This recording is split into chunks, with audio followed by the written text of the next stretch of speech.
Voters do not agree with these despicable women on The View. They are wildly out of touch with the vast majority of Americans, and frankly, they should seek immediate help. Joe Biden knows how to do this. Yes. He knows how to do this. He's quite good at this. And, you know, you can't refute anything with him because he just, when I say him, I mean... He rambles. Trump. Yeah. He tends to just... But can I mention one thing? Get ready, because what you're about to see is nothing short of legendary.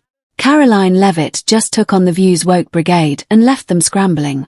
While they threw insults, she fired back with solid facts, and trust me, it wasn't even close. As expected, the outrage mob wasted no time doing what they do best, losing their cool and trying to shame her. Why? Because daring to outsmart the self-proclaimed queen of wokeness, Whoopi Goldberg, meant her loyal followers would unleash like a swarm of Twitter warriors. And with the so-called woke crowd, nothing is sacred. Not your arguments, your character, and certainly not your family. So, what was their brilliant response after Leavitt decisively challenged Goldberg on national television? Did they counter with facts or professionalism? Not even close. Instead, they dug up tired old rhetoric, questioning why a mother of a 7-month-old would even be working. Can I just ask you one other question on that? Because we talk about it all the time, especially on the right. And I, too, am a working mom and always have been. I've been a professional woman since I graduated from college or law school. But now there's, I think, a good thing, which is like the restoration of valuing so-called traditional moms. And that's great. The women who take care of their kids full time. Most of my best friends are doing exactly that. But it seems like in the right, there's like a bit of a shift toward like, you can't do what Karoline's doing. That's actually like an unsafe or a dangerous or a bad choice for families, for children, which I reject wholesale, but you hear it more and more. Yeah. Do you hear that? Yes, the same crowd that champions the idea that women can have it all suddenly did a complete about-face. Apparently, if a woman dares to outshine a daytime talk show host, she should abandon her career, retreat to the kitchen, and rethink her life choices. The hypocrisy is impossible to ignore, yet self-awareness is nowhere to be found. Bad choice. Is it a tough choice? Absolutely. You know, as a mother, you want to be with your child 24/7. You have that maternal instinct. 27. Yeah. Not all the time. Well, right now, yes, because he's 7 months and just squishy and lovable, but I'm sure that will change. No, but you know, you do have that maternal instinct, but also recognizing, like, I'm doing this work for my son and for all children to make this country better, and it's a once-in-a-lifetime. Honestly, Karoline Leavitt is making powerful, valid points. The real question is, why are people attacking a hard-working mother in the first place? And just like that, she effortlessly dismantles the outrage, as if swatting away a fly with a sledgehammer. With poise, she presents a reality that should be common sense. Balancing motherhood and a career isn't just possible, it's a choice women should be free to make without facing judgment. Right? In 4 years, my son will be 4 years old, and the president will no longer be at the White House, and then I'll move on and do something else. But, you know, this chaos of 24/7 work is a temporary matter, and that's what at least I tell myself to get through these very long and hard days. But I would reject that you can't be a good mom and be good at your job. I think you can do both. It certainly not, it's not for everybody, and it takes a lot of work and will and faith and prayer, and it's hard, but it can be done. And you know, groundbreaking, right? Someone call the think tanks. But where Leavitt really flips the script is in her unapologetic embrace of traditional values. She acknowledges that balancing work and family is a challenge, and that not every woman is cut out for it. Shocking, right? A woman openly admitting that her lifestyle isn't a one-size-fits-all blueprint.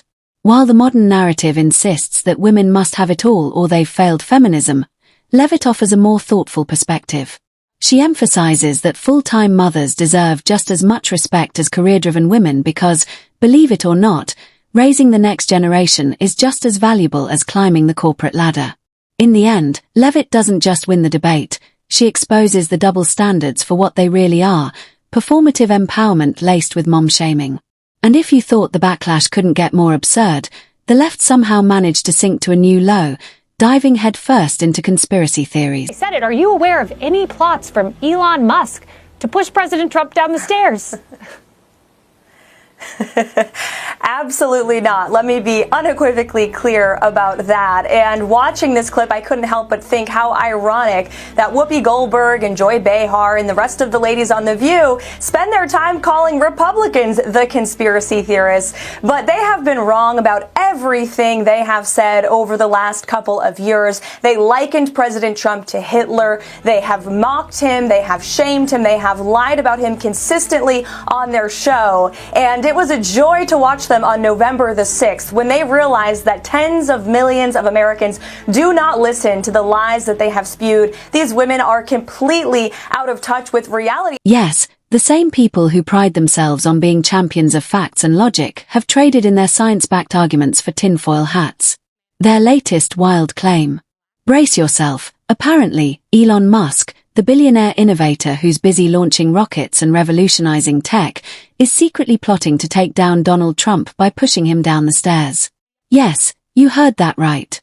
Because nothing says mastermind billionaire strategy like a middle school playground tactic. And who's leading this bizarre charge? None other than the View panel, the daytime talk show hosts who seem to think they're running a congressional hearing from their coffee table. Why? Because Karoline Leavitt dared to challenge their queen bee, Whoopi Goldberg. Now, in retaliation, they're desperate for retribution. And who better to target than Leavitt's boss, Donald Trump, and his associate, Elon Musk? It's a spectacle that practically writes itself, but Karoline Leavitt wasn't about to let this absurdity go unchecked. She fired back with sharp words, debunking their nonsense and leaving the conspiracy crowd scrambling for their next wild theory. Whoopi Goldberg, never one to back down easily, mustered what little resolve she had left to take another shot at Leavitt. Unsurprisingly, she did so indirectly. She knows the verbal takedown that awaits anyone bold enough to face Leavitt head-on. Instead of engaging directly, Goldberg shifted her focus to Donald Trump. And that's when she did the unthinkable. On national television, Goldberg spat after saying Trump's name like a cartoon villain tasting defeat for the first time. But Leavitt wasn't about to let that slide. With the precision of a surgeon and the force of a freight train, she fired back. Is this what passes for debate now? When you can't win on facts, you resort to playground antics. Imagine being so triggered by a man's name that you start spitting like a toddler refusing to eat their vegetables. It's embarrassing. No wonder daytime TV ratings are plummeting. She didn't stop there. Leavitt called out the hypocrisy loud and clear. These are the same people who preach civility and respect, yet turn The View into a slapstick comedy routine. The internet took notice. Memes flooded in faster than The View's producers could cut to commercial. Many supported Leavitt, with one user writing, "These women are going to have to hide at some point. I wouldn't feel comfortable walking down the street if I were any of them." Others pointed out that Goldberg's actions were a direct insult to millions of Americans who voted for Trump, saying, "She literally spat in the face of Trump supporters, that's half the country." Some even suggested Goldberg's antics were a ratings ploy, with one person commenting, "I'm convinced they pay her extra to act foolish." And here's where it gets interesting.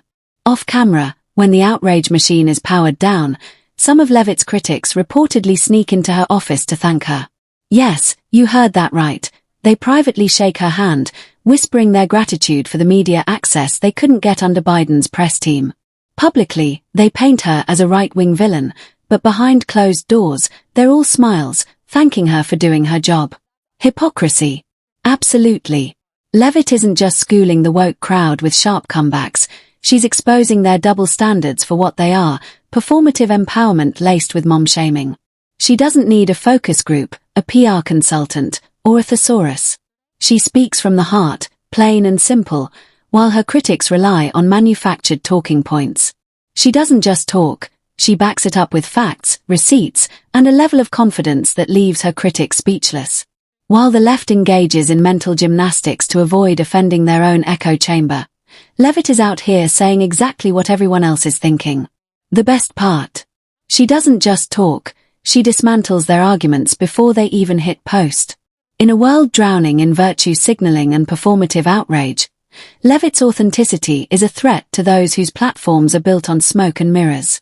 And when Joy Behar and Whoopi Goldberg try to reduce a smart, accomplished woman like Leavitt to nothing more than her appearance, it's not just disingenuous, it's downright disheartening. It's becoming clear that the women of The View aren't just offended by Karoline Leavitt, they're envious. Envious of her intellect, poise, and meteoric rise to prominence. Let's be honest, Leavitt has achieved more in a few short years than they have after decades of shouting into the void. And when jealousy takes over, reason goes out the window. What's their game plan? Simple, attack her character. They can't attack her record because it's rock solid. They can't challenge her arguments because she dismantles them effortlessly. So, they resort to the oldest trick in the woke playbook, character assassination. They whine that she's only successful because of Trump, ignoring the fact that Leavitt was making waves long before she set foot in the White House press room. In the end, Karoline Leavitt isn't just outmaneuvering the woke crowd because she's sharp. She's outmaneuvering them because of her experience. Remember her congressional run. She didn't just show up as a token candidate.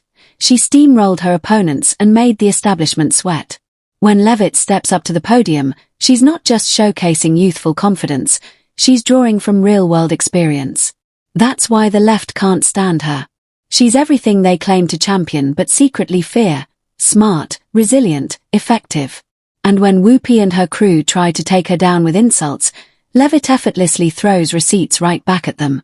They stir up outrage, she drops truth bombs. The jealousy is palpable. They know deep down that if they had to swap places with Leavitt, they wouldn't last 5 minutes in her shoes. So, here's my question to you. Will Whoopi and the ladies of The View ever recover from this embarrassment, or is this just another example of the left's hypocrisy on full display? Drop your thoughts in the comments.